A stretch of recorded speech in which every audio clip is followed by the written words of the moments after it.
Monsieur le Président, Madame la Ministre, Mesdames et Messieurs les rapporteurs, mes chers collègues, j'interviens aujourd'hui sur un projet de loi qui symbolise la persévérance de la France, puisque l'organisation des Jeux Olympiques lui a été accordée après qu'elle ait postulé en vain en 1998, 2008 et 2012.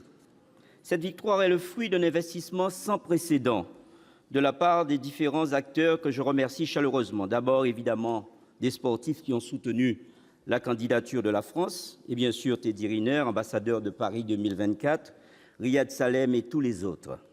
Je citerai ensuite les fédérations, les membres du CIO, tels que Guy Druth, médaillé d'or au 110 mètres haies au JO de Montréal en 1976, sans oublier Madame la ministre des Sports, qui est présente aujourd'hui. Enfin, nous devons remercier les citoyens français qui ont fait montre d'un soutien sans faille pour ce projet ambitieux. En préambule, je souhaiterais rappeler les mots de Pierre de Coubertin, instigateur des Jeux Olympiques et défenseur des valeurs que la France a déjà portées il y a un siècle de cela, lors des Jeux organisés à Paris en 1924.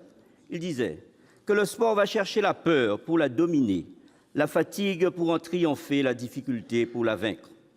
Ainsi, pour que les Jeux Olympiques et Paralympiques puissent être organisés conformément à la Charte olympique et au contrat de ville hôte, le projet de loi visant à garantir les bonnes conditions des JO de 2024 marque une nouvelle étape de l'engagement de la France comme pays organisateur. Ce projet est d'autant plus important que les Jeux Olympiques et Paralympiques ont des retombées touristiques et économiques bénéfiques pour notre pays. 11 millions de spectateurs sont attendus du monde entier. 250 000 emplois pourraient être créés si le budget des Jeux Olympiques et Paralympiques 2024 s'élève à 6 milliards d'euros. L'impact économique pourrait, quant à lui, dépasser les 10 milliards. Les Jeux Olympiques représentent également un accélérateur d'investissement qui vont accompagner la transformation des territoires, que ce soit pour la ville de Paris, la région d'Île-de-France, je pense plus particulièrement à la Seine-Saint-Denis, ou encore la ville de Marseille et plus généralement à l'ensemble des collectivités concernées. Les Jeux sont le moyen pour la France de valoriser son patrimoine et son savoir-faire sur la scène internationale. Bien plus que ces Jeux sont les garants d'un héritage mis au service des populations.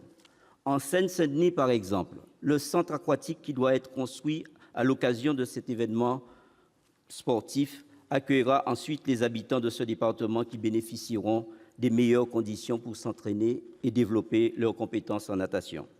Mais venons-en au fond du texte, chers collègues. Ce dernier se structure autour de 4 axes majeurs. D'abord autour du respect des dispositions du contrat de ville hôte, conclu entre la Ville de Paris, le CNOSF et le CIO. Ensuite, autour de l'adaptation et de la simplification de certaines règles et procédures d'urbanisme. En troisième lieu, il traite de la sécurité des Jeux et de la question des transports. En effet, la sécurité des Jeux Olympiques et Paralympiques est assurée par la création de voies réservées au déplacement des délégations des athlètes, aussi empruntés par les véhicules de secours et de sécurité. Enfin, il prend toutes les dispositions qui garantissent une organisation irréprochable des Jeux en matière de transparence et d'intégrité.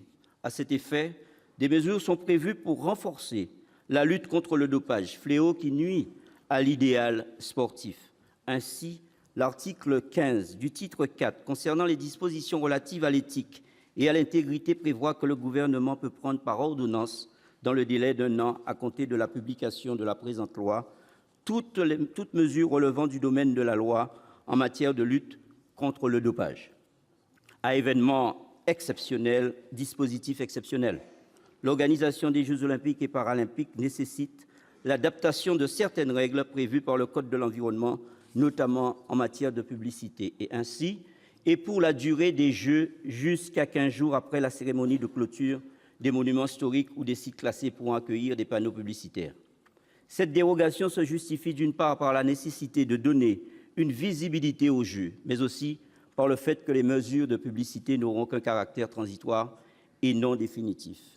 Par ailleurs, seuls les logements étudiants vacants des régions organisatrices au 1er juillet 2024 pourront être loués à titre dérogatoire au comité d'organisation des Jeux Olympiques et Paralympiques.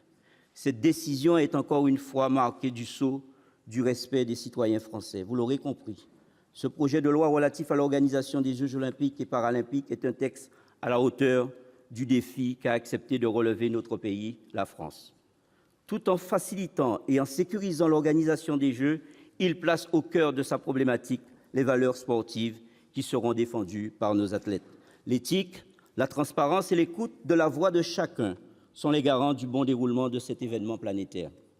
Ce ne sont donc pas seulement les Jeux de Paris qui sont organisés par le présent projet de loi, mais les Jeux de tous les Français et de tous les territoires.